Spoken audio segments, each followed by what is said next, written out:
네, 지난 10월 북한 국방위원회 신축 청사가 무너져서 많은 인명피해가 발생했다고 일본 언론이 보도했습니다. 이 사고로 80명이 숨진 것으로 보인다고 전했는데요. 도쿄 연결해서 내용 들어보겠습니다. 최명신 특파원. 네, 도쿄입니다. 네, 요즘에 북한의 건물 붕괴 소식이 참 많은 것 같습니다. 이번에는 청사가 무너졌다는 소식이죠?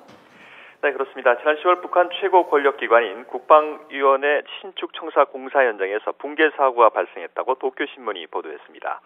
도쿄신문은 북한 소식통으로부터 정보를 입수했다는 한국 정부 관계자를 인용해 지난 10월 평양 시내에서 건설 중이던 국방위 신축 청사 건물이 붕괴했다고 전했습니다.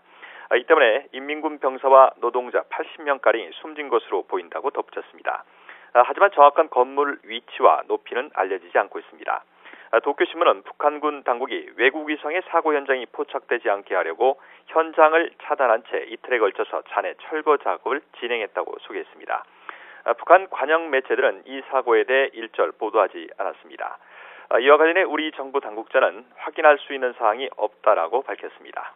그동안 북한 국방위 신청사 붕괴 관련 소식은 일부 탈북 단체를 중심으로 인터넷상에서 회자된 적이 있지만 언론에 정식으로 소개되기는 이번이 처음입니다. 이 보도가 사실일 경우 북한 건물 붕괴 사고는 올 들어서만 세 번째 같습니다. 앞서 지난 5월에는 평양시 평천구역에서 공사 중이던 23층 아파트가 붕괴해서 상당한 인명 피해가 있었습니다.